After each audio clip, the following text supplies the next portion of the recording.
wassalamu ala sayyidil anbiya'i wal mursalin habibina wa habibi ilahi rabbil alamin alladhi ismuhu ma'rufun fis sama'i bi Ahmad wa fi ardina bi Abil Qasim al-Mustafa Muhammad. Allahumma salli ala Muhammad wa ali Muhammad. Allahumma salli ala Muhammad wa ali Muhammad. Allahumma salli ala Muhammad wa ali Muhammad. Wa ala alihi tayyibin at-tahirin wa la'natullahi ala a'da'i zalimihim min al-awwalin wal akhirin amma ba'd. Assalamualaikum warahmatullahi wabarakatuh. Waalaikumsalam warahmatullahi wabarakatuh. Alhamdulillah pada sore hari ini kita bisa kembali berkumpul dalam rangka aktivitas rutinan Majelis Fatimiyah, yang mana aktivitas ini sudah berjalan cukup lama sekali. Alhamdulillah, semoga tetap bertahan.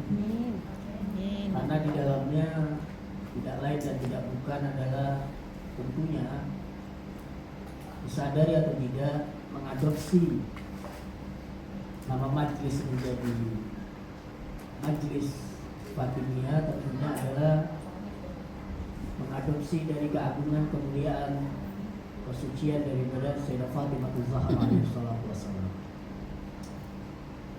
Sejalan dan seiring dengan nama majelis itu yang dinisbatkan kepada Sayyidah Fatimah Az-Zahra alaihi salatu wassalam, ada ucapan beliau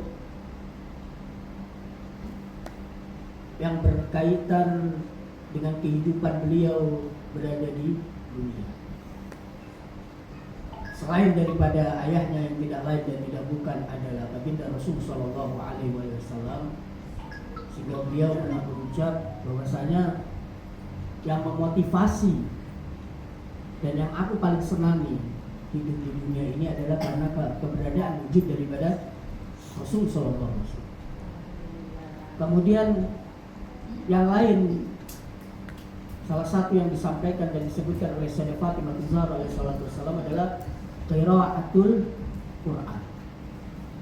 Jadi membaca, melazimkan, membasahi bibir dengan bacaan-bacaan ayat suci, lantunan ayat suci Al-Quranul Karim adalah termasuk yang sangat dicintai dan disenangi oleh Sayyidah Fatimah Az-Zahra alaihi salatu wassalam.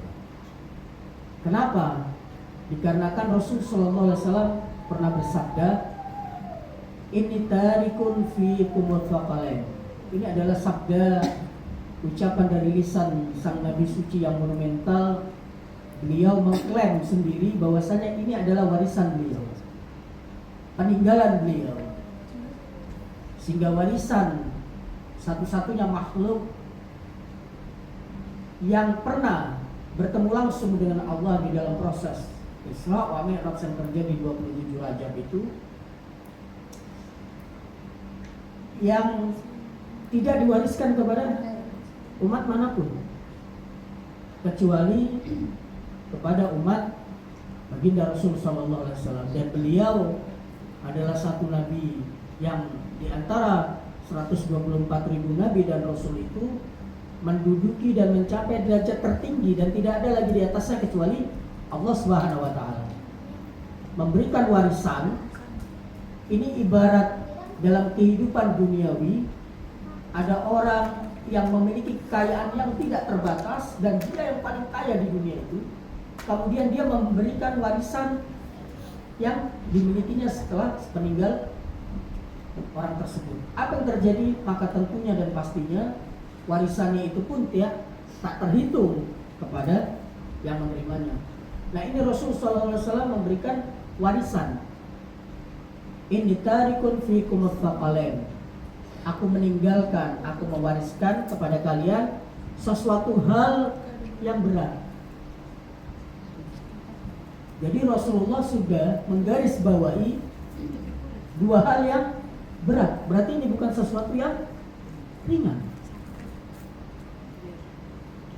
Tidak ada makhluk di alam semesta ini yang paling mengetahui segala sesuatu yang bersumber daripada Allah kecuali baginda Rasulullah. Ketika Rasulullah mengatakan ini adalah sesuatu yang berat, berarti ini penuh dengan aral, rintangan, sulit, rumit dan merumitkan.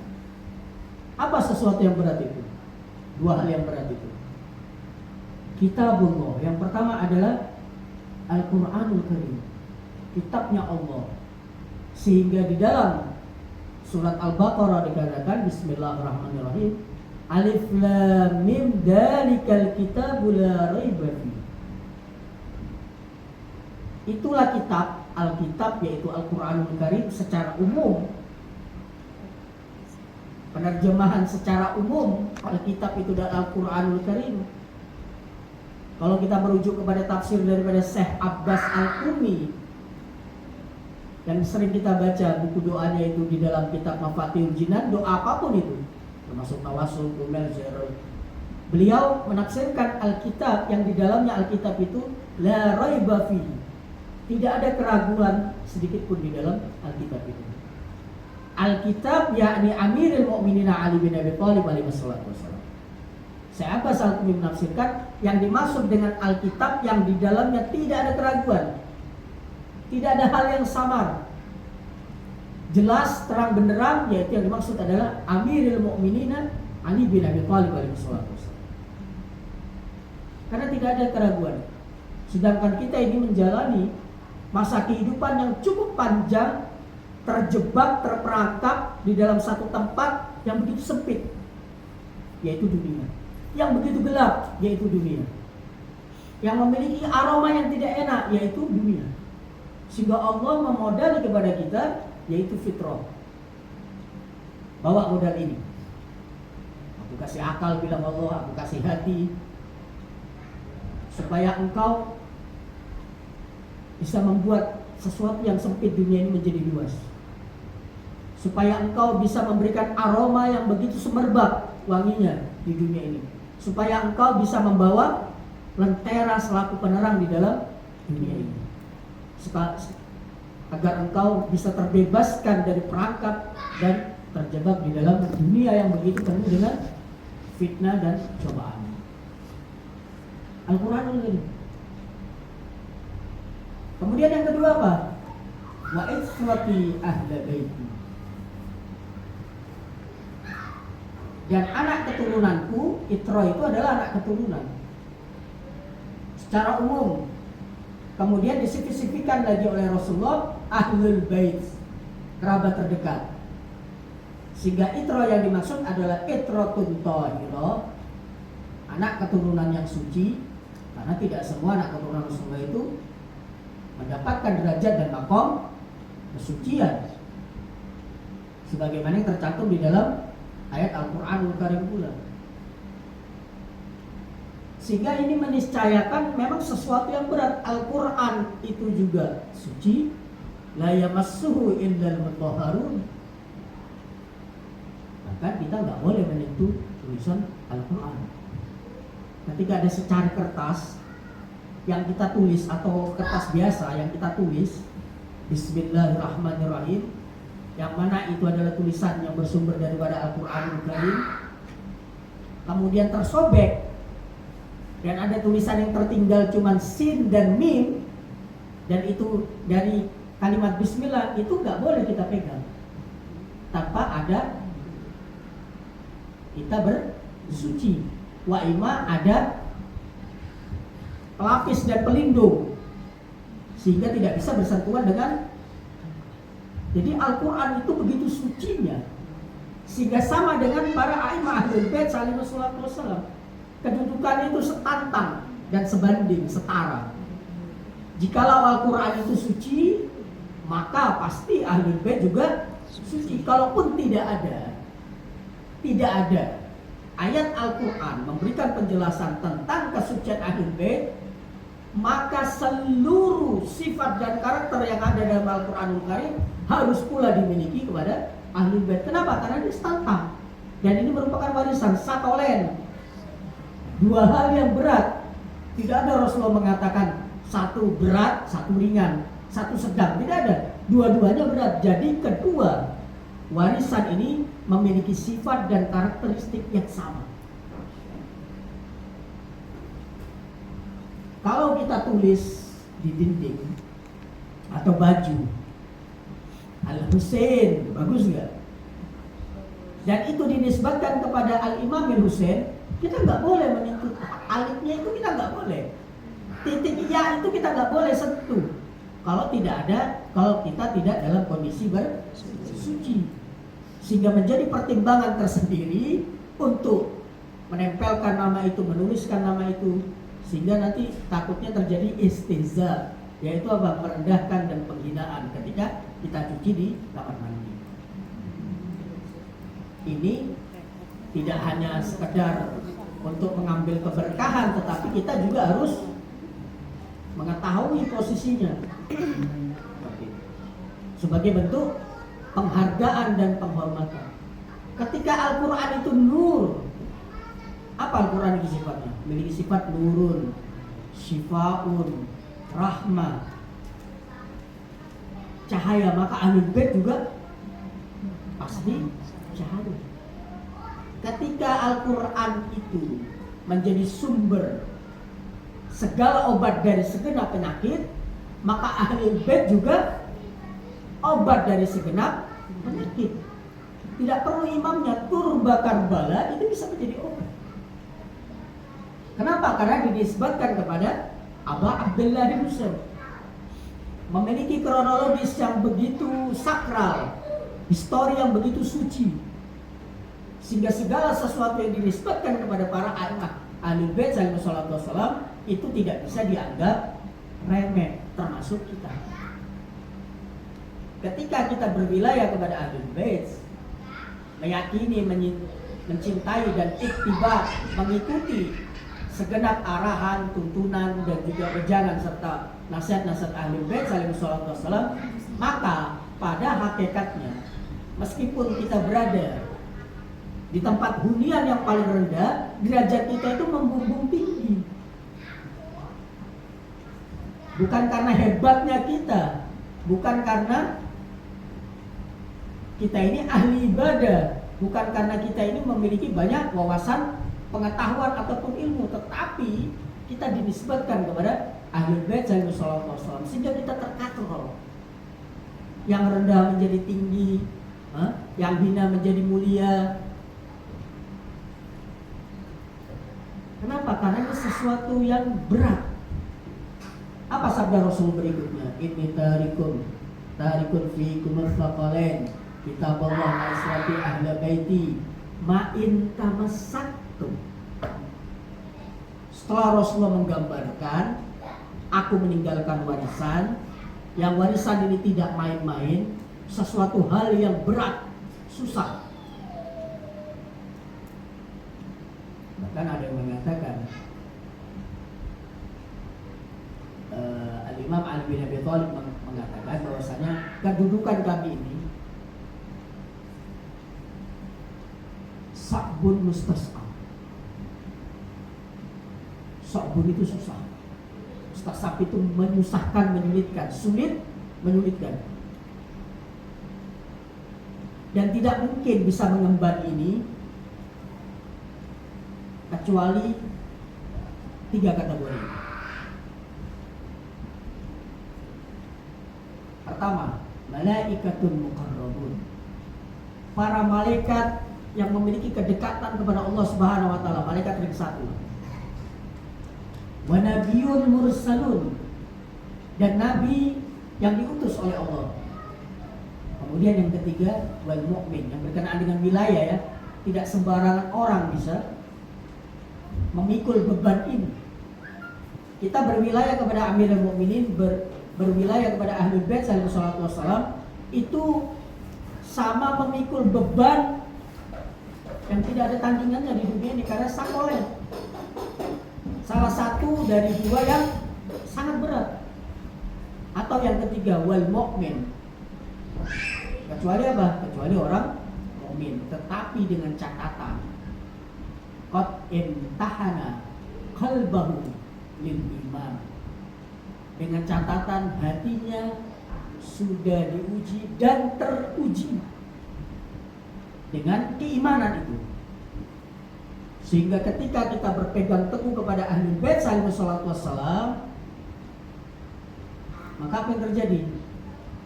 Keimanan kita itu diuji. Mulai dari dalam, dari luar, depan, belakang, kanan, kiri, atas, bawah.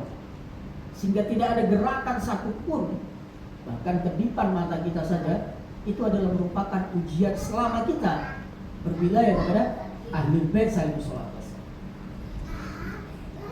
Ujian semacam apa?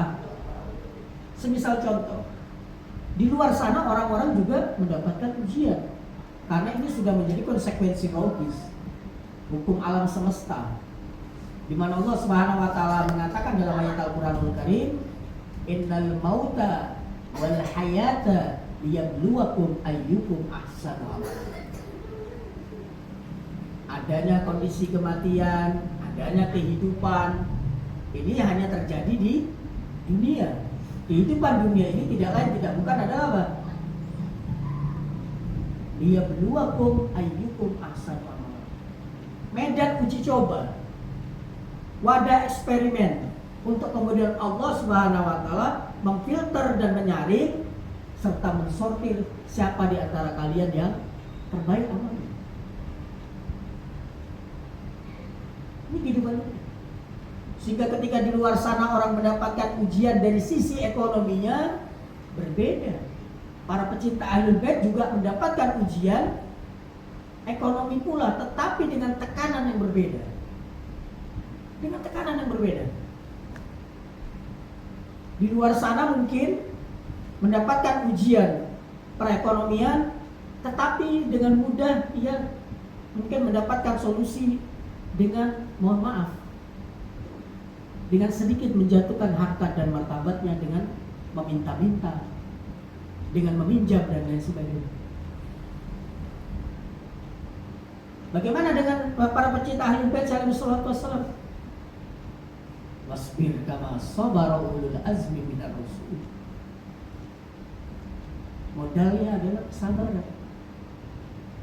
Kembali kepada Sakalain Al-Qur'anul Karim, kembali kepada Ahlul Bait alaihi salatu wassalam. Kita memiliki kedua tangan yang siap untuk diangkat. Kita memiliki lisan yang siap untuk menyebut nama-nama suci, untuk menuntaskan segenap problematika kita ketika kita terperangkap dan terjebak di dalam alam dunia. Kadang kita lupa. Ya, masalah datang kepada kita datang kepada fulan bin fulan, kita datang ke sana, kita padahal kita ini memiliki juru selamat yang sangat dekat dengan kita. Meskipun kita menjauh, meskipun kita abai, meskipun kita berupaya semaksimal mungkin untuk melupakan mereka, Sayyidul Asri wa Zaman Ajalullah Ta'ala Farajul Syarif perlu ingat, pernah mengeluarkan statement, dan statement itu memberikan ketenangan buat kita, berikan solusi dari segenap permasalahan yang ada buat kita.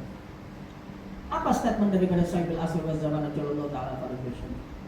Meskipun pengikutku ini meninggalkanku, meskipun pengikutku ini melupakanku, meskipun pengikutku ini tidak pernah mengingatku, aku tidak pernah jauh dari mereka, aku tidak pernah melupakan mereka. Bahkan aku tahu siapa sanak famili, keluarganya, saudaranya, kerabatnya, di mana ia tinggal dan lain sebagainya. Ini adalah bentuk perhatian, kasih sayang Sayyidul Asri wa Zaman Ajalullah Ta'ala Farajul Syarif kepada kita, yang kadang naik, kadang turun, kadang semangat, kadang kendor dan lain sebagainya. Luar biasa. Sehingga memang Ahlul Bait ini adalah layak sebagaimana yang diucapkan oleh baginda Rasul sallallahu alaihi wasallam, mereka adalah merupakan fakal, sesuatu yang berat. Al-Qur'anul Karim berapa juta, berapa miliar dicetak, tapi siapa yang mampu memiliki kesempatan dan waktu untuk membaca?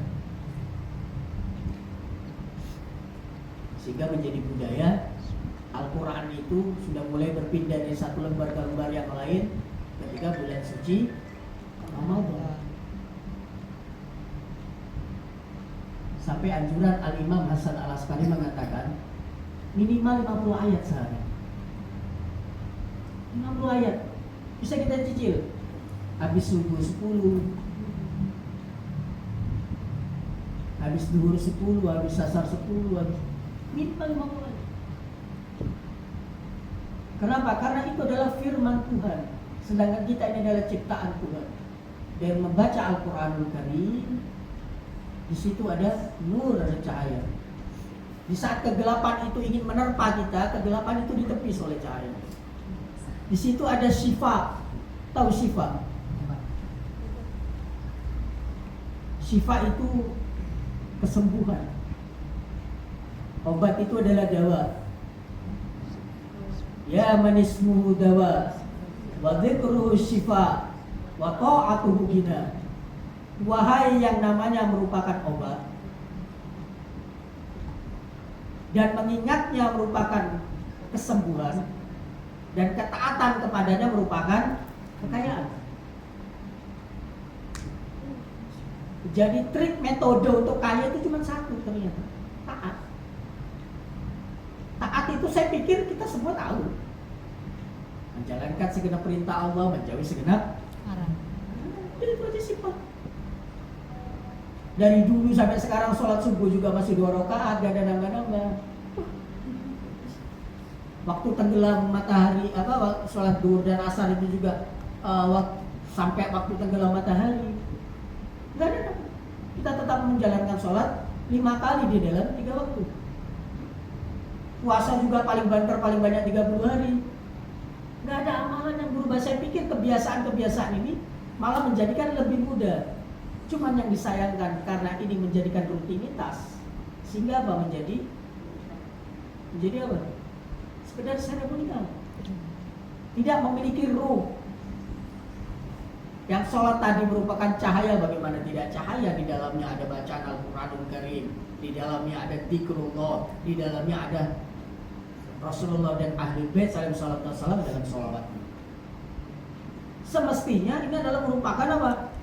Nur, cahaya, syifa, kesembuhan.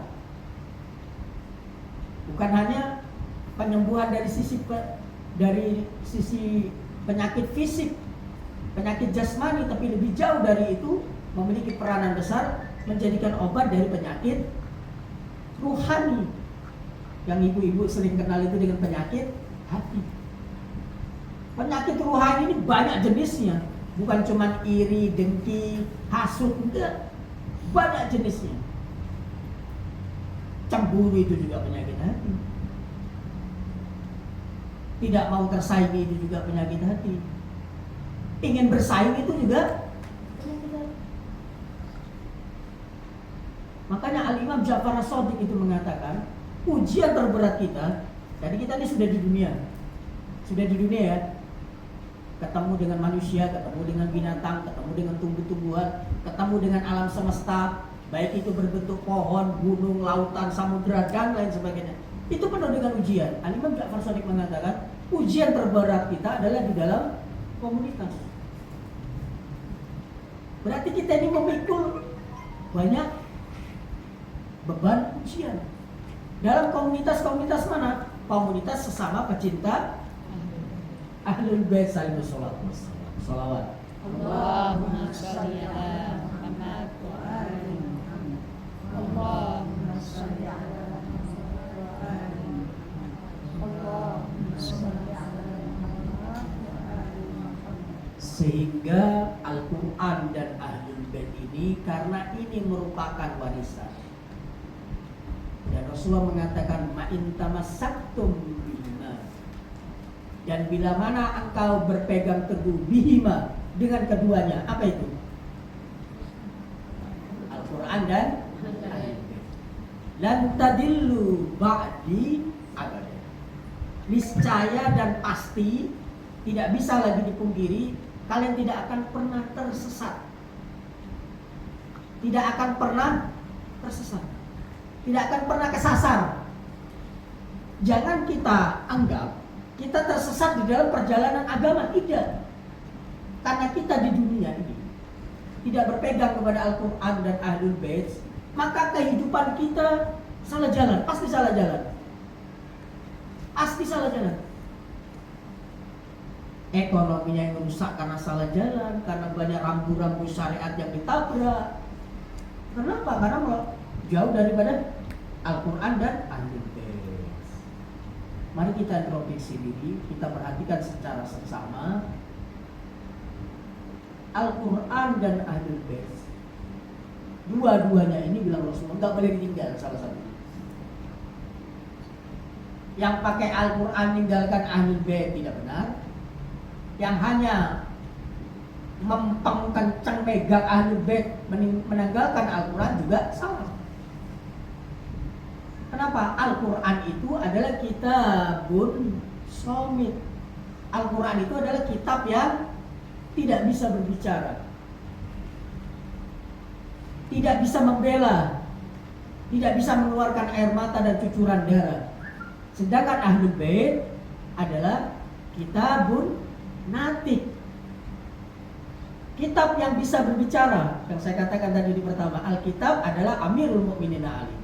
Berarti di zaman kita ini Alkitab adalah sahibul asli wal zaman, ajallallahu ta'ala fardus. Ahlul Bait adalah kitabun natik yang membela dengan lisan-lisannya ketika dibutuhkan hujah. Ahlul Bait adalah apa? Kitab yang memberikan pembelaan kepada ajaran ketika dituntut untuk berperang di medan laga, mempersembahkan jasadnya, darahnya, bahkan ruhnya. Nah, kalau kita berpegang teguh kepada Ahlul Bait yang merupakan kitabun natik, sedangkan di satu sisi kita menanggalkan kitabus somit. Tahu kitabus somit? Tahapannya ya, berpegang teguh dulu kepada Al-Quran, familiar dulu. Tahu familiar kepada Al-Quran? Tahu familiar dengan Al-Quran? Nanti Al-Quran ini dalam sebuah riwayat ada 3 dan nanti yang mengadu kepada Allah Subhanahu wa taala. Yang pertama, di akhiratnya, Al-Quran alaihil gubar. Yang Al-Quran itu di atasnya sudah banyak debunya. Nanti dia ngadu, ya Allah, aku dibeli dari toko Ajis cuma sebagai pajangan. Waktu dibeli juga waktu acara tasmihan. Setelah itu gak dibuka lagi. Sampai di atasku penuh dengan debu. Kemudian yang kedua, masjid yang dibangun oleh orang yang memberi kontribusi tetapi tidak diaktifkan. Kemudian yang ketiga adalah alim bainal juhal. Seorang alim yang tidak dimanfaatkan ilmunya di tengah-tengah orang yang awam. Itu nanti akan ngadu. Kan ngadu. Ya Allah, ada salah satu ustaz ngadu. Ya Allah, ana mau ngadu. Ana ini tidak dimanfaatkan oleh orang-orang di sekeliling saya. Mereka lebih berdiskusi sendiri dan menentukan hukum sendiri berdasarkan kayaknya sih, katanya, kalau nggak salah dan lain sebagainya. Padahal hukum itu jelas, kok. Hukum itu tidak ada setengah halal, setengah haram, tidak ada. Adanya halal, haram, makruh, mubah. Jelas. Jadi kalau Al-Quran yang merupakan kitab somit, kitab yang bisu saja, kitab yang tidak bisa berbicara, kitab yang merupakan panduan. Gak tahu pernah saya bahas gak berkenaan dengan apa namanya tafsir daripada Ayatullah Syed Muhammad Hussein Toba-Tobai berkenaan dengan Al-Quran. Kayaknya di tempatnya Bais kok. Berkenaan dengan Al-Quran itu adalah merupakan hudan linnas, petunjuk bagi manusia. Lebih dalam lagi, lebih tinggi lagi, hudan lil muttaqin, petunjuk bagi orang-orang yang bertakwa. Ahlul Bait adalah manarul huda, safinatun najah. Sama, petunjuk juga. Ketika Al-Quran merupakan petunjuk, maka Ahlul Bait juga merupakan petunjuk. Nah, kita kalau tidak familiar dan tidak dekat dengan Alkitab, Al-Quran yang kitab somit ini, kitab yang tidak bisa berbicara ini, kitab yang bisu yang hanya lembaran ini, kalau kita jauh, bagaimana mau dekat dengan kitabun natik? Paham ya? Syarat untuk mendekat kepada kitabun natik itu adalah harus familiar, dekat dengan kitabus somin, yaitu Al-Quran. Kalau kita dekat kepada Al-Quran, maka potensi mendekati Ahlul Bait itu ada. Perhatikan baik-baik. Kalau kita dekat dengan Al-Quran, maka potensi untuk mendekati Ahlul Bait itu ada. Ketika Al-Quran petunjuk, maka Ahlul Bait juga petunjuk. Sehingga nggak benar. Tidak ada yang bisa dibenarkan yang hanya berpegang saja dengan Al-Quran meninggalkan Ahlul Bait, karena ada sabda Rasulullah SAW mengatakan, "Kam min qari'il Qur'an wal Qur'anu yal'anuhu." Berapa banyak dari orang-orang yang membaca ayat suci Al-Quran ini, tetapi ironisnya Al-Quran itu melaknat dia. Ketika dia membaca ayat Al-Quranul Karim berkenaan dengan kejujuran, lisannya selalu bohong. Berkenaan berbicara tentang jahatnya pengkhianatan, ia pelaku pengkhianatan. Ketika Al-Quran berbicara istanibud-don inna ba'dad-dhanni ithmun, hindari, jauhilah prasangka atau prasangka, dugaan. Padahal ini belum tentu salah. Istanibud-don inna ba'dad-dhanni ithmun, karena sesungguhnya bilang Allah Subhanahu wa taala, sebagian dugaan, perkiraan, prasangka itu adalah apa? Dosa. Bahkan dalam ayat Al-Quran dikatakan menggunjing saudara kita. Menggunjing itu apa? Membicarakan keburukan-keburukan saudara kita. Itu laksana kita memakan bangkai. Itu Al-Quran. Pernah sewaktu-waktu dikisahkan, Rasulullah berjalan dengan Aisyah. Ini riwayat. Tiba-tiba dari arah kejauhan berlawanan itu ada orang lewat. Orangnya itu pendek, cebol. Tahu? Lucu kan? Jadi Aisyah itu memberikan kode dan menyolek tangannya Rasul. Ingin mengisyaratkan itu orang itu lucu. Lucu. Apa bilang Rasulullah berhenti? Aisyah disuruh membuka mulut. Aisyah buka mulut. Bilang Aisyah, kenapa ya Rasul? Buka mulut. Ini baru kode ya, kedipan mata ya. Pernah kan? Sering apa pernah? Iya kan? Iya.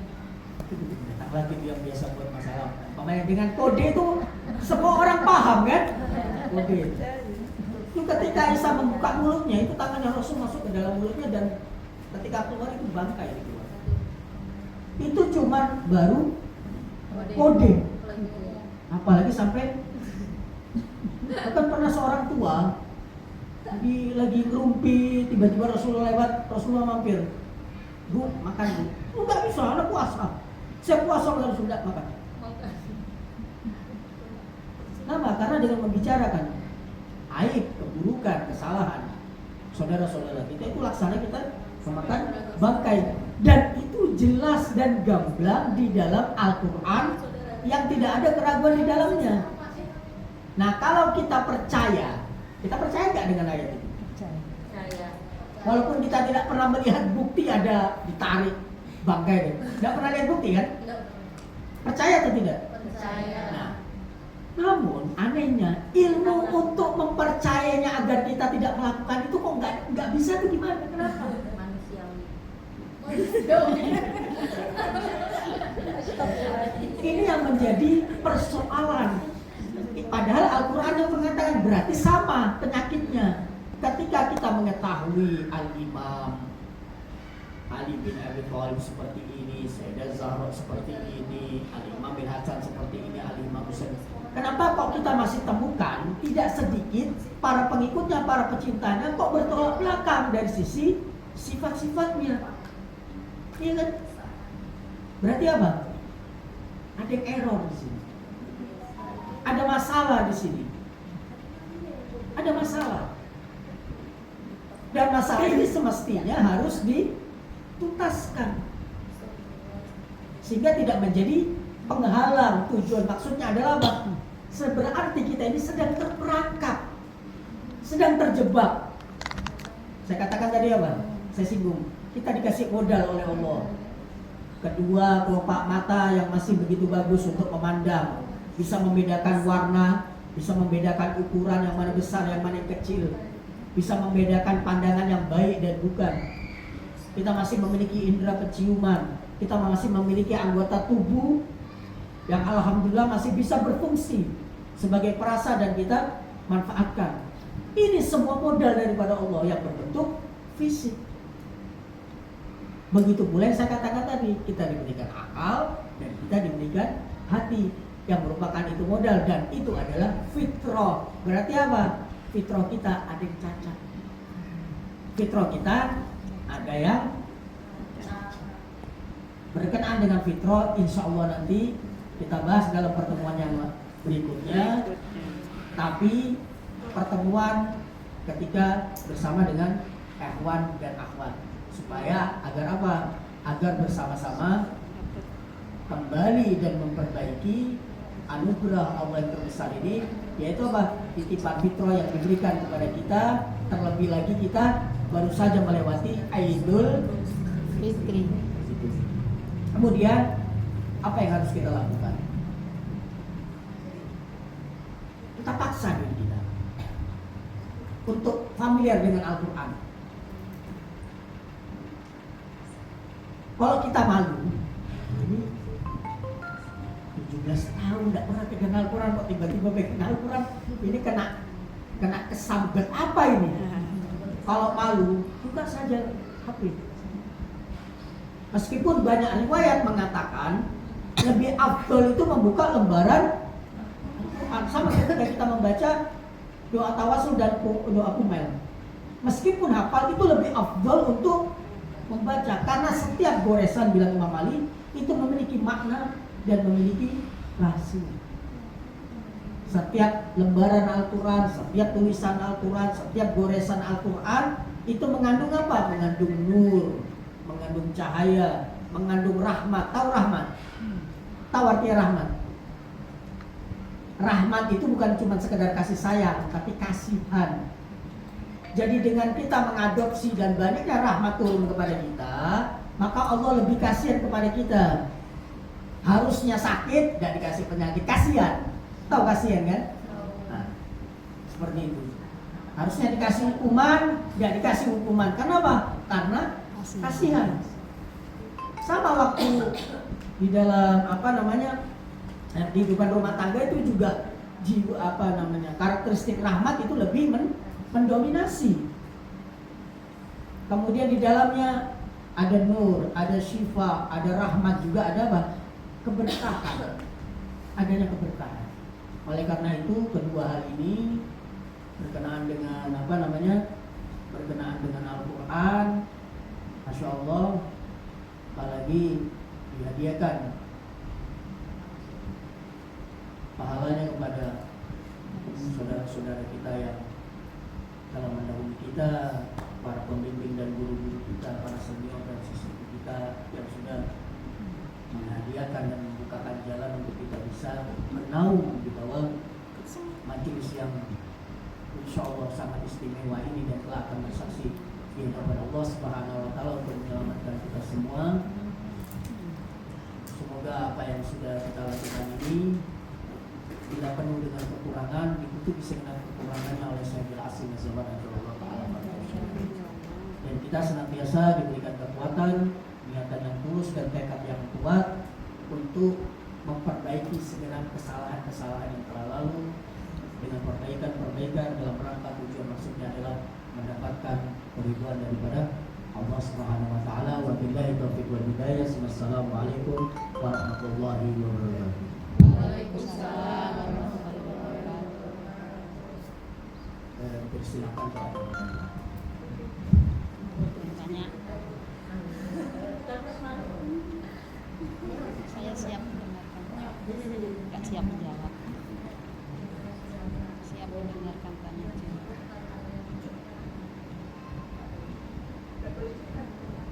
Ini tanyaannya gimana, Mas?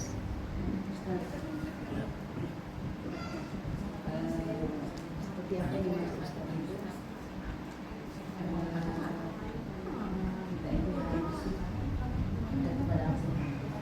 ini harus kita kepada Allah.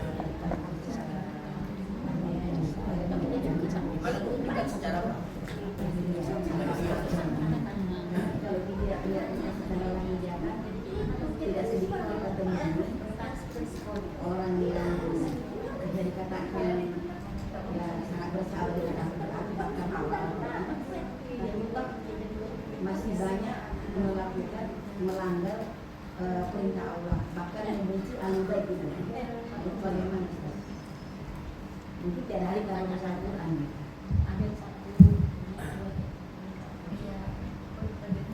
Kita ini punya dua hujjah.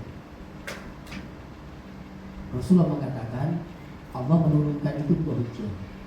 Sang pencipta menurunkan hujjah. Ada hujjah zahirah, ada hujjah batinah. Yang kedua-duanya ini membantu manusia di dalam perjalanannya di dunia. Apa hujjah zahirah itu? Hujjah zahirah itu ada dua. Hujjah fisik tadi nih Bu ya. Fisik kan, hujjah zahirah ada dua. Yang pertama yaitu Kitabullah, Al-Quran, dan Irsalul Anbiya, pengutusan para nabi. Ini hujjah. Al-Quran sudah menetapkan, Rasulullah sudah menyampaikan, ini hujjah. Tapi kadang mentah, ya, kadang mentah, karena kita mengabaikan hujjah yang satunya, yaitu hujjah batinah. Apa hujjah batinah itu? Akal dan hati. Yang ini saya katakan itu adalah merupakan fitrah.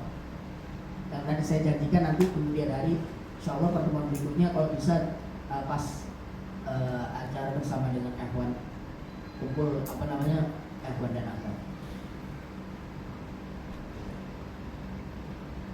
Al-Quran kita baca, hadis bahkan kita hafal. Tapi kenapa kok sulit untuk menjadi baik? Kok sulit untuk jauh dari bohong? Kok sulit untuk melakukan kewajiban? Tambah menang dia di dalam turnamen MTQ Musabaqah Tilawatil Quran, tambah besar pula dosa-dosanya. Apa Quran? Hafal Al-Quran lagi. Suaranya bagus. Itu yang tadi saya katakan. Kam min qari'il Quran wal Quran yal'anhu. Di dalam catatan perjalanan sejarah ini, Amirul Mukminin Ali mengatakan contoh konkret itu adalah kalangan Khawarij. Yang lisannya ini mereka hafal Al-Quran, yang malamnya diisi dengan ruku yang panjang dan sujud yang panjang. Suaranya begitu indah, tetapi Al-Quran ini tidak bisa sampai masuk ke dalam relung hatinya, tidak bisa mencerahkan dan menjernihkan akalnya. Yang merupakan apa? Hujjah batinah ini. Makanya Rasulullah kam min qari'il Quran, berapa banyak? Berarti apa? Mayoritas, mendominasi. Kam min qari'il Quran, bukan cuma hafid, pembaca Al-Quran. Berapa banyak pembaca Al-Quran, namun sayangnya wal Qur'anu yal'anuhu, namun sayangnya dan ironisnya Al-Quran itu malah melaknat dia. Makanya penting kiranya membaca Al-Quran itu penuh dengan penghayatan, sehingga kalangan saudara-saudara kita Wahabi itu sampai training belajar bahasa Arab. Tujuannya untuk memahami Al-Quran. Sampai pada batasan, belum sampai pada target yang ditentukan, meninggal semua mereka. Padahal cukup dengan membaca artinya saja. Cukup dengan membaca artinya saja, itu sudah Masya Allah. Bagaimana kalau berarti totalnya itu sekitar 60 juz. Kita perlu ketahui, tadi ada hujjah batinah, ada hujjah. Ini tidak mungkin berjalan berseberangan, Bu. Yang satu ke kanan, yang satu ke kiri, tidak mungkin. Alkitab bilang A, Rasul bilang A, akal dan hati pasti juga bilang A. Tidak mungkin. Jadi simple. Fitrah itu apa sih? Fitrah itu apa? Ada dua jenis fitrah. Ada fitrah surya dan ada fitrah, terlalu jauh nih. Ada fitrah idrakiyah. Fitrah idrakiyah itu adalah dorongan dari dalam untuk mengetahui sesuatu yang dia akan penasaran kalau tidak. Makanya manusia itu punya sifat namanya apa? Penasaran. Kepo. Padahal jelas-jelas yang bunyi suara itu ada di dapur. dan suaranya itu 190%, itu suara panci jatuh. Pasti tanya apa itu ya? Kok bisa? Nah ketika dia tahu ternyata benar-benar panci, dia puas, tahu ya. Jadi kalau dia belum lihat, penasaran. Nah itu sifat manusia yang kita kenal dengan namanya. Nah itu baru manusiawi. Ketika dia tidak penasaran, tidak manusiawi. Kenapa? Karena ketika fitrah itu dilatih dorongannya semakin kuat, maka dia akan semakin seimbang dengan hujjah Al-Quran dan Rasul. Jadi ketika kita ingin mengetahui, belajar, ingin tahu bagaimana sih Ahlul Bait itu, gimana sih cara wudhunya, gimana sih cara sholat, terus bagaimana, semakin besar tuntutan fitrahnya, maka semakin baik perbuatannya. Ingin mengetahui. Jadi kalau kita itu siapa ya, sama aja itu kok. Maka fitrah kita itu laksana apa? Tertidur pulas karena suntikan obat bius. Nah suntikan obat bius itu, nah fitrah ini sumbernya adalah apa? Akal. Nah obat biusnya itu adalah fanatisme, ta'assub. Kalau sudah fanatik itu susah, Bu. Kalau kita sudah membenci orang, kebaikan apapun yang ditampilkan itu tetap buruk. Paling itu cari pamer aja, paling terus. Tapi kalau kita cinta sama orang, keburukan apapun itu semuanya fair, bagus semua. Nggak mungkin dia, nggak terus carikan alasan. Nggak, paling itu anu aja, menyimpankan, nggak diambil terus. Subjektivitas itu berbahaya. Fanatik, tidak objektif. Tiba-tiba ada ulama, nggak mungkin, ini kan ulama, Masya Allah, dekat dengan Al-Quran, menyampaikan ini, nggak mungkin dia mencuri. Tidak suci kok, ulama tidak ada yang suci. Dan mencuri itu tidak harus orang yang buruk. Ketika dia butuh, mencuri. Ketika ada kesempatan, juga mencuri. Jadi nggak bisa. Makanya sekarang ada yang menjelaskan fitrah itu yang kita kenal dengan CCTV. Nah itu kita tersadarkan fitrah itu dengan CCTV. Pas mau ngambil tolak. Ada yang sadar fitrah kita ada jadi. Fitrah idrokiyah itu dorongannya dari dalam dan itu sumbernya adalah akal, atau fitrah satunya itu syu'uriyah, perasaan, yang sumbernya adalah hati. Apa fitrah itu, Bu? Yang sumbernya hati. Mengejar ketentraman, mencari kedamaian, menggapai kebahagiaan, mencari rasa aman, lari dari kegelisahan, menghindar dari kerugian, tidak mau berada dalam kebangkrutan, tidak mau terkungkung di dalam penderitaan. Ini fitrah. Saya pikir tidak perlu membaca arti Al-Quran, ini jalan sendiri bisa, ya betul. Kayak yang terjadi saat ini yang terjadi, yang baru-baru ini, sekitar hari Rabu kemarin, yaitu banjir besar. Itu kita, fitrah kita itu tergerak.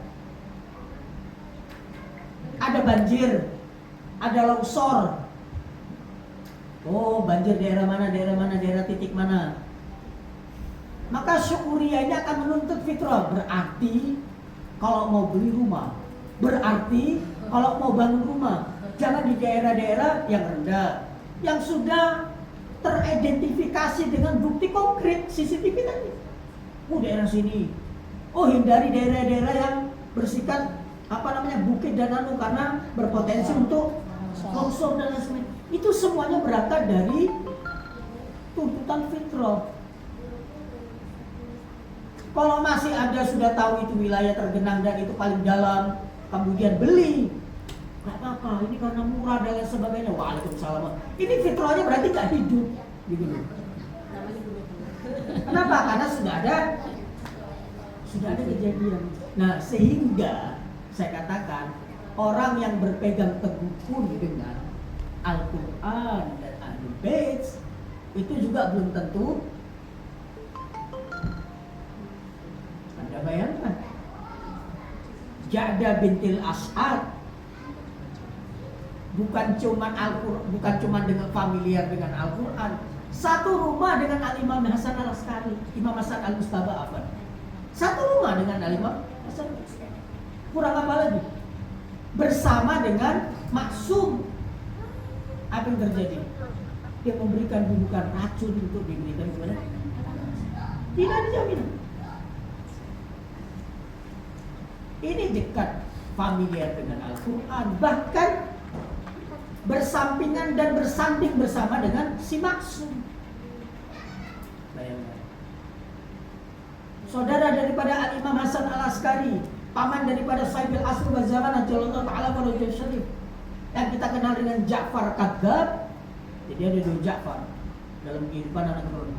Nama satu Ja'far Shadiq yang harus menjadikan pegangan, dan yang kedua adalah saudara daripada Imam Hasan Al-Askari, yaitu paman daripada Imam Mahdi. Saudari Imam Hasan Al-Askari dari ibu yang berbeda, yaitu dikenal dengan apa? Ja'far Kadzdzab. Ja'far si pembohong yang memberikan informasi dan melakukan pengkhianatan kepada Al-Imam Hasan Al-Askari, yang memberikan segenap informasi rahasia kepada Bani Abbasi.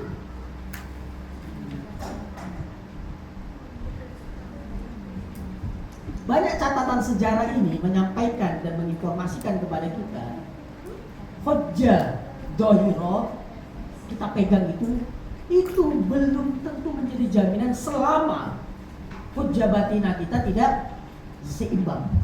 Sehingga fitrah ini harus berjalan selaras dan seimbang. Itu laksana tangan kanan kiri dan kaki kanan kiri. Gak mungkin kalau kaki kanan mengayun ke depan, gak mungkin kaki kirinya juga ke depan, gak mungkin. Maka harus seimbang. Kanan ke depan, masih di belakang, nanti ini yang ke depan. Terus ini fitrah ini sama, fitrah dhahirah dan fitrah. Nah, Al-Quran tadi hudal lil muttaqin, hudal lin nas, akan menjadi petunjuk, menjadi peneduh, menjadi rahmat, menjadi nur ketika manusia sudah mengawali terlebih dahulu berjalan sesuai dengan tuntunan fitrahnya. Paham ya? Misal contoh, ada orang berbuat jujur, saya kasih contoh seperti siapa? Seperti Ahok dulu waktu menjadi gubernur DKI. Itu karakteristik kepemimpinannya dia adalah semua berdasarkan tuntunan fitrah. Itu tinggal satu, Al-Quran. Kalau Al-Quran sudah masuk, menjadi muslim yang baik dia. Nah, kita ini kemasukan duluan Al-Quran, makanya sangat sedikit dan tidak mendapatkan status muslim yang baik. Duluan Al-Quran yang masuk, fitrah tadi sudah banyak ternodai, terkontaminasi oleh segenap penyakit fitrah. Insya Allah berkenaan dengan itu kita bahas di pertemuan berikutnya. Kurang lebih seperti itu. Ada lagi pertanyaan yang lain? Tetapi paling tidak minimal Al-Quran yang kita baca itu pasti memiliki dampak, pasti. Cuman kita tidak tahu dampaknya. Sekecil apa, sebesar apa, kapan dan di mana. Bahkan orang yang membaca, yang tidak mengetahui saja arti maksud dan tidak memahami, itu masih mendapatkan keberkahan, masih mendapatkan dampak positif daripada sakola yang tadi, yaitu Al-Quran dan Ahlul Bait. Ada lagi yang lain?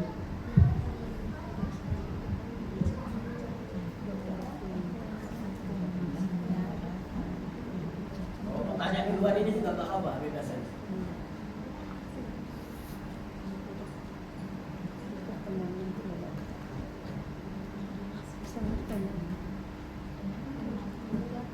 Ya silakan. Ustaz, jadi baiknya kita tuh baca Al-Quran, terus baca artinya juga gitu ya Ustaz. Kalau Itu bisa, lebih baik. walaupun artinya tuh nggak dibaca semua, mungkin sebagian aja. Baca juga baik juga.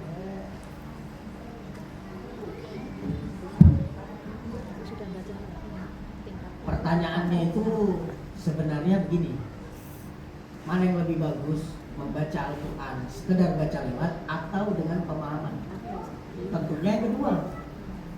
Anda Anda baca 1 juz dengan cepat ekspres, balapan tujuan maksudnya adalah untuk mencapai target, kemudian selesai, kemudian dengan Anda membaca 5 ayat dengan artinya, kemudian sambil merenung, itu lebih afdol, lebih mulia.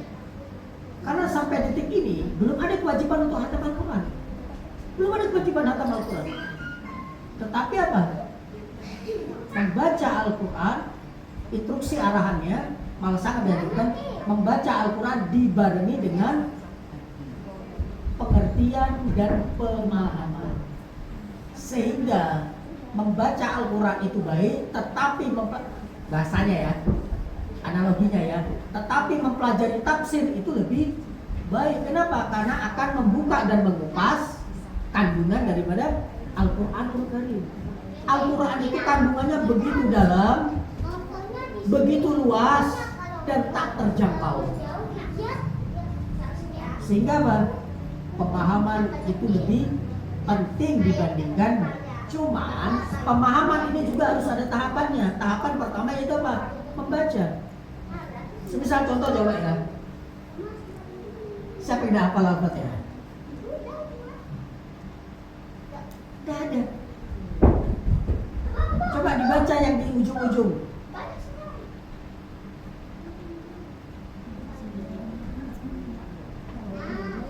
Tadi bilang hafal. Yang di ujung. Sebelum ghairul maghdubi. Sebelum.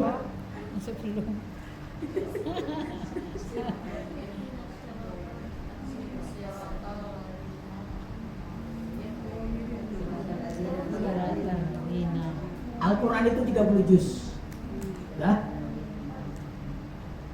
Kenapa Al-Fatihah itu disebut dengan Ummul Kitab? Tahu Ummul Kitab enggak? Ibu itu yang melahirkan. Ibu itu adalah sumber dan poros. Berarti induknya Al-Quran itu adalah di surat Al-Fatihah. Induk. Jadi kalau kita datang ke induk itu selesai urusan. Coba dibaca. Suratal ladzina an'amta 'alaihim. Coba buka Al-Quran Android. Kalau tidak ada kacau lagi tuh. Buka, coba lihat terjemahnya. Siratal ladzina an'amta 'alaihim. Jalan alladzina an'amta 'alaihim, yang telah engkau anugerahkan dan berikan nikmat kepada mereka. Sebelumnya apa? Sebelum siratal ladzina an'amta 'alaihim.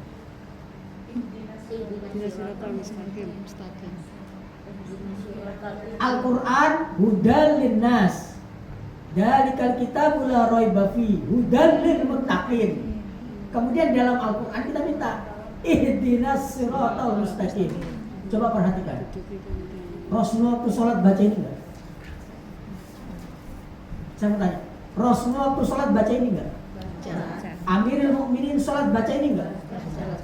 Sayyidah Fatimah baca ini enggak? Enggak berubah, semuanya baca. Ini penting. Ihdinas siratal mustaqim. Ternyata para maksumin itu juga minta Allah memberikan petunjuk, jalan petunjuk. Siratal ladzina an'amta 'alaihim. Turun Al-Qur'annya kepada mereka, tetapi mereka juga memiliki apa? Hujjah batinah seperti kita. Jika Rasulullah itu menjadi nabi yang paling agung, nabi yang paling mulia, nabi yang paling suci, paling tinggi tingkat pemahamannya, paling tinggi derajat dan pencapaian kecintaan Allah dan lain sebagainya, itu dikarenakan apa? Perkembangan akal dan kepekaan rasa hatinya yang paling agung, paling suci dan paling baik, sehingga derajat makom para nabi, derajat makom para wali dan para para rasul itu berdasarkan mereka mengolah potensi diri mereka dari sisi fitrah, yaitu apa? Berdasarkan kemampuan akal dan hati. Makanya Sayyidah Zainabul Kubra alaihi salatu wassalam yang tidak masuk kategori dan tidak diklaim di dalam Al-Quranul Karim, tidak masuk di dalam apa? Ayatul Tathir, padahal keberadaan yang ada di situ ia apa? mengerahkan segenap potensi yang dianugerahkan oleh Allah Subhanahu wa taala kepadanya melalui bimbingan Al-Qur'an dan melalui Ahlul Bait. Yang tidak lain tidak bukan adalah kedua orang tua Sayyidah Zainab dan juga saudara-saudara daripada Sayyidah Zainab. Sehingga Sayyidah Zainab pun mencapai maqam suci karena Allah dulu. Bisa dipahami ya? Semua punya modal. Ibu-ibu ini bisa suci dengan tingkatan, dengan grade yang berbeda. Ketika kita wudhu itu suci. Paham ya? Ketika kita wudhu itu berarti suci. Makanya para a'immatul abhar alaihi salatu wassalam itu harus suci. Kenapa? Karena dia sebanding setantang dengan Al-Qur'anul Karim. Ketika kita ke kamar mandi, tahu kamar mandi Bu ya, buang air kecil, berarti wudhu kita batal atau tidak?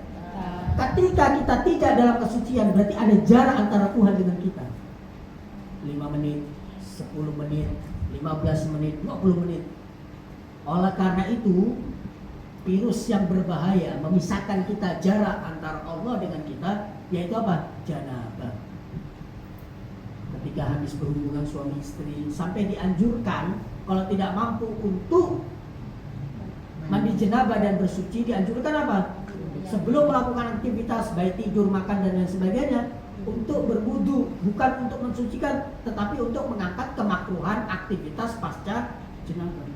Sehingga hukum-hukum janabah, hukum-hukum haid dan lain sebagainya tidak berlaku kepada para maksumin. Kenapa? Karena akan ada jeda antara Allah dengan mereka. Di situ filosofi kenapa mereka harus maksum. Jadi tidaklah Sayyidah Fatimah setelah melahirkan siapa? Al-Imam Hasan langsung mengaji, langsung sholat. Tidak perlu berwudu dan lain sebagainya. Kalaupun ada bentuk penyucian, hanya Allah Subhanahu wa taala yang memiliki kuasa terhadap mereka-mereka manusia-manusia yang istimewa. Saya pikir terlalu jauh sini. Tapi paling tidak ada gambaran, kita mengetahui bahwasanya maksud itu seperti itu. Jadi tidak ada cerita mereka berwudu untuk setiap sholat, tidak ada cerita janabah, tidak ada. Kenapa?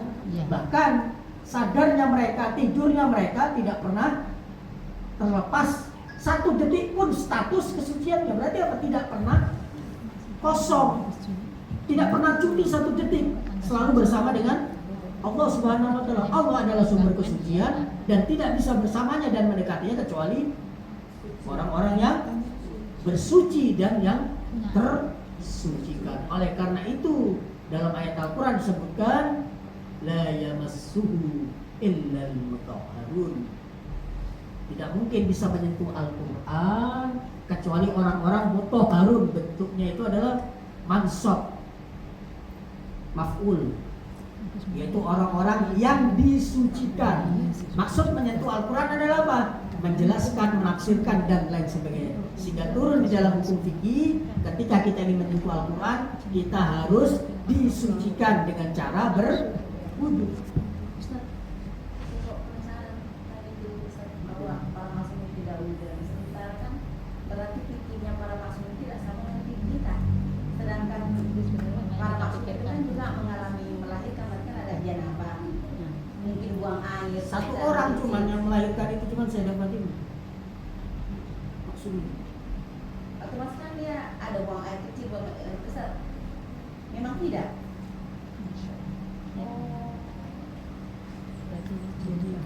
ketika dia buang air kecil berarti batal wudunya, berarti tidak bersuci kan?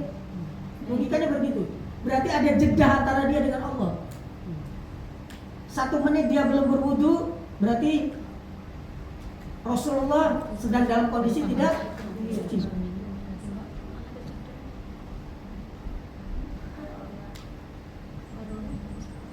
Sehingga ketika terjadi dalam hubungan suami istri antara para aimatul adhar memiliki anak keturunan, tidaklah yang keluar itu yang seperti terjadi pada umumnya, bukan sperma, bukan nutfah, tetapi nur. Manusia biasa berarti. Sehingga pertumbuhan di dalam janin itu juga menjadi istimewa. 1 bulan seperti 3 bulan terus seperti itu, sehingga pertumbuhan mereka juga. Tidak ada janabah. Cahaya. Tidaklah Anda bayangkan, tidaklah Sayyidah Fatimah itu melahirkan Al-Imam Hasan kecuali langsung sholat. Tidak berlaku darah haid, tidak berlaku darah nifas. Sehingga diberikan apa? Sayyidatun Nisa'il. Kenapa kaget? Sayyidah Maryam juga seperti itu. Sayyidah Maryam itu tidak haid, tidak nifas. Sayyidah Maryam tidak terjadi itu. Bahkan ada sebuah prinsip, jikalau terjadi itu, maka itu merupakan apa ya? Jatuh tingkatan spiritual di keturunan para nabi itu jatuh. Sedangkan Rasulullah nabi paling tinggi, tidak mungkin. Misal contoh ya, jam 5 enggak. Jam 5 sholat subuh ya? Jam 5 Jam 5 kurang sih sebenarnya ya, adanya. Jam 5 sholat subuh. Jam 5 lewat 10, pas lewat jam 5 lewat 10 menit Sayyidah Fatimah melahirkan, maka jam 5 10 menit 1 detik langsung sholat. Kalau kita mengalami masa haid, nifas selama minimal maksimal sama dengan haid 10 hari. Kalau ada terjadi pendarahan lagi, maka itu dihitung darah istihadah. Atau bisa jadi darah haid, dilihat akumulasi kebiasaannya. Bagi Sayyidah Fatimah itu tidak benar.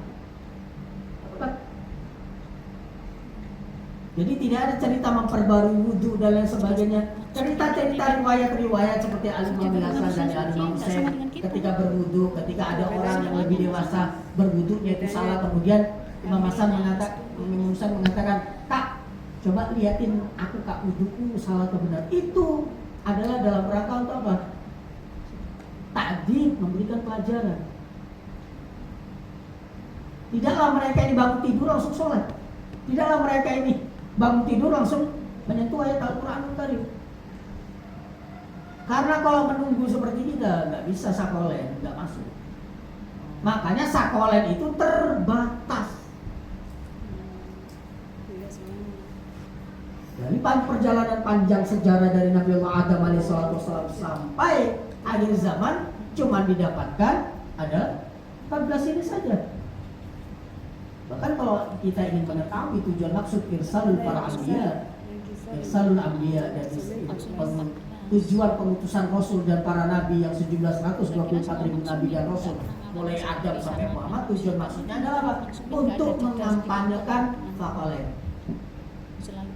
untuk mengkampanyekan sakolen, yaitu Ahlul Bait sallallahu alaihi wasallam dan baginda Rasul sallallahu alaihi wasallam. Jadi tidak ada itu. Mereka tidak punya kesempatan untuk tidak suci, buat tidak suci. air apa segala. Kita pernah dengar cerita ketika darah Rasulullah berdarah dalam peperangan, kemudian orang mengambil darah itu, aromanya semerbak dan sebagainya. Ini kan darah itu najis. Ini mereka ini sumber kesucian. Jadi begini, ibu tahu kulkas? Tahu kulkas ya? Sama kompor tahu Bu? Di dapur ya. Pernah ibu dapatkan kompor ibu itu dingin? Ini dinginnya ini, pernah? Atau sebaliknya? Kulkasnya panas. Kulkas panas kok, pernah? Kalau kulkasnya panas, kadang-kadang panas mesinnya. Mesinnya Berarti itu kulkas dipegang. rusak, tidak normal itu. Mesinnya yang panas, tapi dalam Pinggirnya dingin. itu dingin hanya mengeluarkan dingin, tidak pernah mengeluarkan yang lain. Panas, sumber panas hanya mengeluarkan panas, tidak pernah mengeluarkan yang lain. Suci hanya mengeluarkan yang suci, tidak mengeluarkan yang lain. Makanya di dalam ajar Ahlul Bait sebatas pengetahuan saja, tidak perlu terlalu jauh, tidak usah dipikirkan. Ini bukan tugas dan tanggung jawab kita, yang penting tahu saja.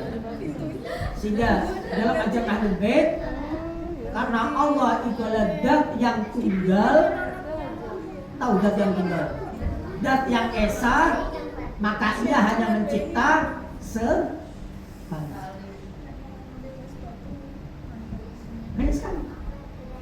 min indil wahid. Dari zat yang esa hanya mencipta sekali. Just one, yaitu baginda Rasul. Dari ini semua menjadi yang lainnya dan sama. Masa Tuhan kalah dengan kulkas? Karena dia tunggal, hanya melahirkan, hanya menciptakan yang dari semua. Allah adalah zat yang maha baik, ya kan?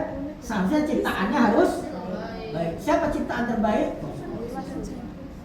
Allah adalah sumber cahaya. Berarti ciptaannya harus bercahaya. Siapa yang paling bercahaya? Allah zat yang maha karim, zat yang maha kasih dan sebagainya.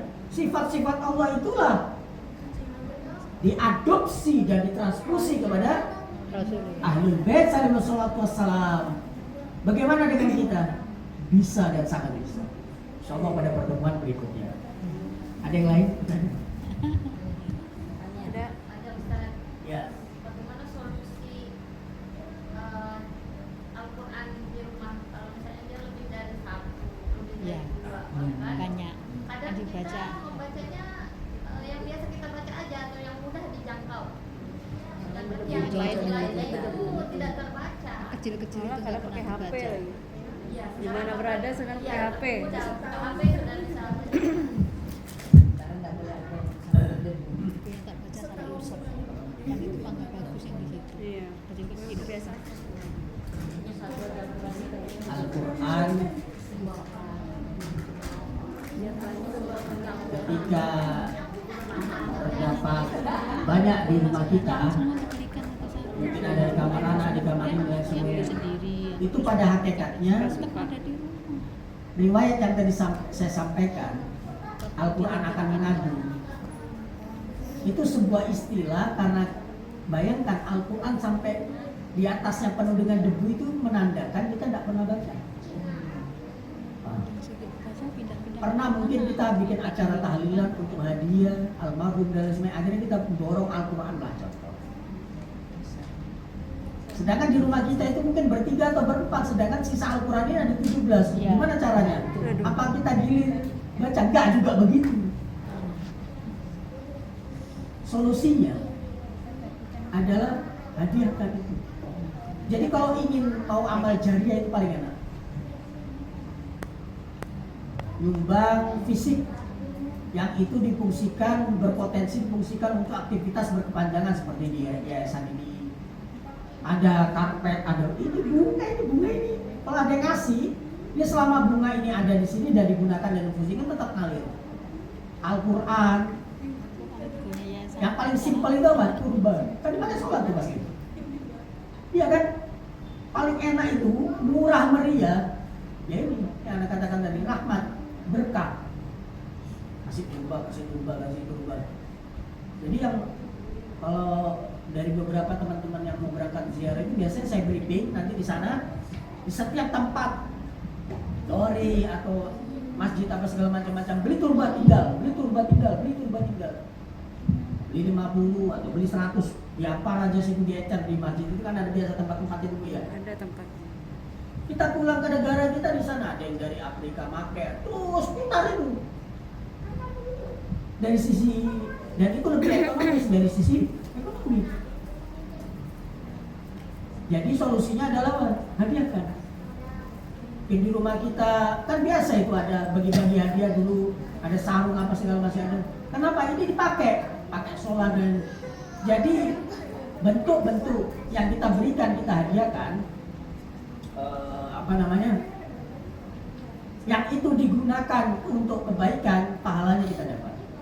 Yang digunakan untuk keburukan, kita tidak berdampak. Hadiah, sodako apapun itu bentuknya, hadiah, apalagi infak, sodako, pemberian macam-macam. Kalau difungsikan untuk keburukan, kita tidak kena buruknya. Tapi kalau difungsikan untuk kebaikan apapun, kebaikan sosial dan lain sebagainya. Bahkan semisal contoh ya, baju contoh. Ketika dia pakai itu kita udah dapat apa? Kita berikan kebaikan apa? Paling tidak dia bisa menutupi auratnya. Itu minimal. Jadi solusinya adalah ya dihadiahkan supaya bisa dibaca, bisa ditaruh di paling simpel itu adalah taruh di yayasan dan dia dan sebagainya macam-macam seperti itu. Jadi artinya nggak perlu kita gilir. Kadang kita ini kan sebenarnya bukan malu ya, nggak enak dicap Wahabi, buka tas Al-Quran, di pesawat Al-Quran, di ini itu bagus sekali. Cuman kalau perlu jangan lama-lama 1 lembar. Nanti kalau sampai 3 lembar bisa riak tuh nanti. Paling enak buka Al-Quran, buka apa namanya? Buka HP. Bukan anjurkan, anjurannya adalah tetap mushaf. Karena apa? Pahalanya lebih besar. Tetapi itu kadang tidak memungkinkan untuk kita bawa Al-Quran. Memang ada anjuran kita membawa Al-Quran dalam perjalanan. Saya ada juga itu dalam tas, tapi Al-Quran yang kecil. Yang kecil kotak itu ada kan Bu? Gimana caranya mau baca? Enggak. Ya itu yang kecil itu. Karena kita ini kadang berada ya, kadang kita ini berada di tempat-tempat yang tidak memungkinkan. Tas ada bawa Al-Quran, bawa turba, bawa diri, sama macam-macam masuk. Oh ya, bingung lagi. Kita juga perlu pertimbangkan itu, jangan sampai ada istihza, yaitu melecehkan atau pelecehan terhadap sakol yang pertama tadi, yaitu kita bunuh. Mungkin itu ada yang lain. Saya dulu sudah. Ada lagi Kak? Saya Ustadz. Ya. Terkadang kami kan kalau nimbang kardus ada orang jual kertas gitu kan dari instansi gitu. Al-Qur'annya nggak utuh gitu, Al-Qur'annya ini mau diapain ya? Mau dipres gimana, dikumpul juga nggak bisa kan, ada Al-Qur'an kadang banyak itu. Itu solusi. Apa solusi terhadap tulisan-tulisan agung dan mulia seperti baik itu Al-Quran atau sholawat atau tulisan nama-nama imam? Itu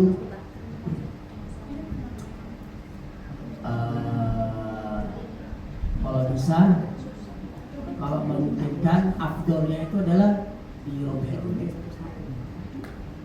Afdolnya dirobek-robek sampai pada batasan tidak memiliki makna. Tanya tadi ya, Bismillahirrahmanirrahim, saya robah tinggal sin dan mim. Tetapi kan itu masih dari tulisan Al-Quran. Dihancurkan. Ya, jangan ditangkap dirobek-robek. Banyak itu Ustaz, kan ada alat digunting ke apa macam-macam. Pokoknya Anda pilih. Anda kubur di tempat yang dipastikan di situ bukan tempat untuk dihinakan. Tidak injak, tidak kelak nanti digali untuk septic tank dan lain sebagainya. Meskipun ada peluang potensi kertas tadi juga akan rusak ketika dimakan oleh tanah, tapi dalam tempo waktu yang cukup lama. Atau kemudian dilarutkan, betul, dilarutkan. Kalau dibakar Paling apa ya? Paling rendah ya dibakar. Boleh dibakar. Kalau di laut kan Sebenarnya tidak kalau di laut kan jangan rusak lingkungan. enggak tapi kita perhatikan dulu ini ya. Ini kan secara hukum fikih ya. Hukum fikih itu dikubur dan dilarutkan seperti itu. Tetapi dilihat juga, kalau itu satu kontainer kan, kalau itu banyak, kita bisa dipermasalahkan oleh dinas kebersihan. Nah itu dia, biasanya dinas kebersihan. Paling fatal, paling jelek ya dibakar sudah. Mau diapain? Situasi kondisi ad-darurat tubil mahdurat berpegangan dengan fikih. Kondisi tidak memungkinkan sudah. Kalau dikirim kan dimasak lagi Ustaz. Kenapa? Kalau dikirim kontainer kan dimasak lagi, jadi kayak Iya. Itu tadi. Jadi gini, paling resiko. Semisal contoh ya, saya bikin simpel saja. Kalau dilarutkan kan namanya kertas kan habis, Ustaz, lama-lama. tapi Iya, nggak enggak. Bisa? kan sampah Enggak. Bu. Iya, Sampah. bukan maksudnya ini hukum ini ada opsi pilihan. Jadi jangan ditangkap seperti itu. Misal contoh, ada 3 truk. Iya, langsung di ke air. Enggak, ada 3 truk. 2 truk ini clear, 1 truk Al-Quran anggap seperti. Apa yang terjadi? Anda lakukan sebagaimana tuntunan ajaran Islam. untuk menghormati Al-Quran. Maka satu track ini nggak ada apa-apanya. Dengan menghargai, menghormati, ta'diman wa ikraman, itu bisa berlipat-lipat. Dalam ayat Al-Quran sendiri yang ingin disingkirkan itu tercatat itu. Berapa? 10 kali lipat.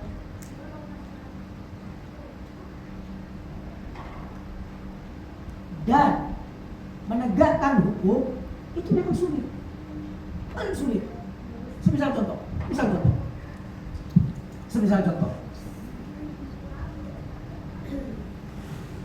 Paling sulit dan paling banyak item yang disepelekan. Ini hukum fikih itu adalah aktivitas yang paling sulit dan paling banyak disepelekan.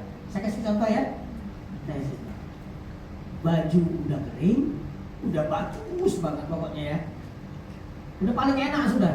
Ini dimimpikan 7 tahun 7 bulan nih baju ini.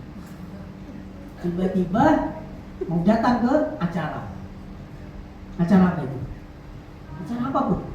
Mau undangan, kawinan, tasmiahan, atau acara majelis.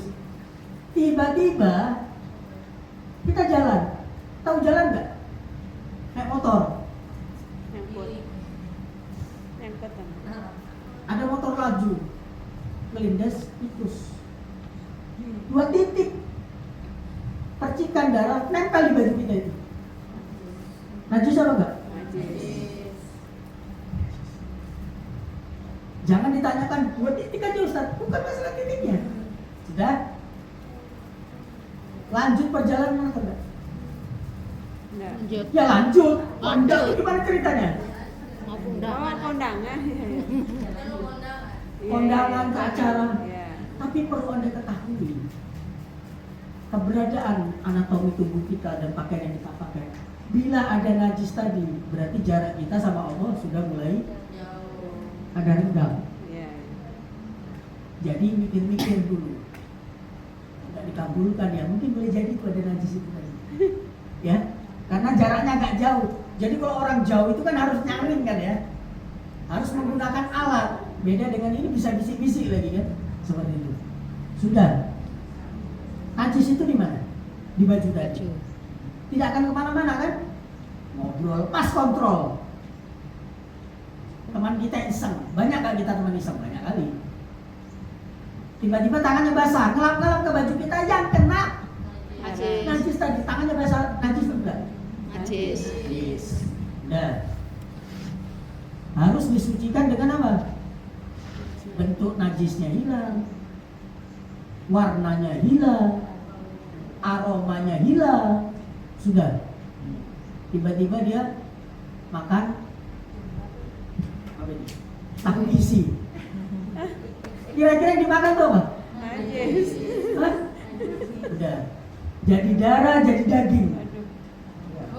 Sekali, 2 kali, 3. Ini contoh kecil. Contoh kecil.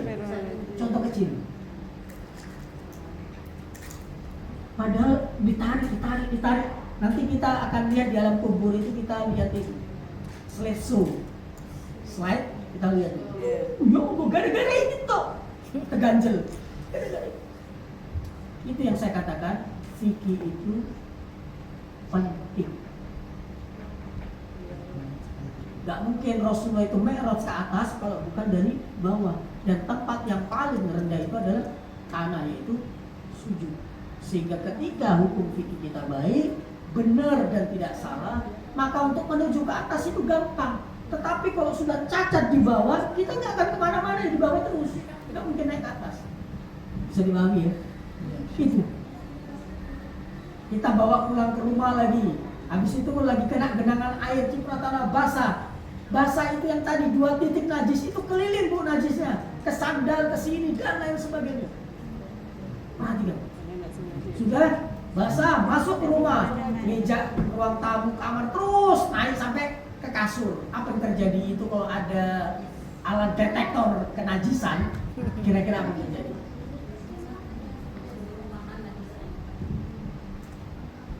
Sehingga baru kita sadar, oh pantesan doaku tidak terkabulkan. Ini penting. Ada takbir. Jadi ketika hal-hal semacam ini dibahas, iya ya, oh iya ya. Padahal dasar ilmunya ada. Najis itu aljaf, biljaf, tohir, bila hilaf. Kering ketemu kering, tidak ada perselisihan, tetap suci. Tetapi ketika kering ketemu basah, najis. Anjing itu najis. Bulunya, kalau kita pegang tangan kita kering dan dia kering, tidak najis. Tapi kalau tangan kita basah atau anjingnya itu basah, bulunya ya najis. Kalau liurnya tidak mungkin, pasti basah sudah, makanya hukumnya najis. Kurang lebih seperti itu ya.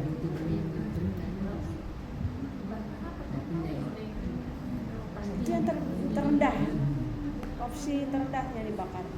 Opsi terendah, ya pilihan terburuk lah. Tapi yang penting tadi walaupun gitu bakarnya juga tidak mungkin selembar dua lembar itu, tetap syaratnya adalah dihancurkan dulu, dipotong-potong, digunting sampai contoh ya ini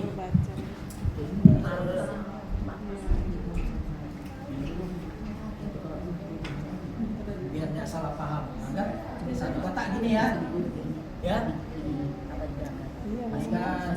Bismillah. Itu Jadi ketika kita bagus, enak dong. ini kan ada nanti goresannya ini cuma bersin 2 garis ini. Ini nggak apa-apa karena dia tidak memiliki makna. Iya. Allah ada maknanya ini. Sama seperti sholawat, nama imam, sama. Jadi kita robek-robek dulu sekecil mungkin. Harus jeli nih. Ada penghancur kertas loh. Ada kayak kertas kayak dimasukkan di Iya, iya dihancurkan. Nah, itu sudah masuk kategori. Harus dihancurkan baru dibakar. Iya, baru dibakar, nggak bisa langsung utuh. Cukup ya. Ada lagi kah Bu Ibu? Masih ada yang mau tanya?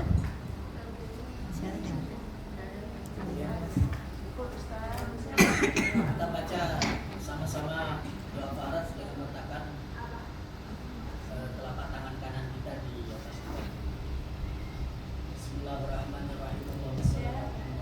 Allahumma Biwalikal hujati ibnil hasan salawatuka alaihi wa ala abaihi fi hadhihi sa'ah wa fi kulli sa'ah waliyan wa hafidhan wa qaidan wa nasiran wa dalilan wa ainan hatta tuskina wa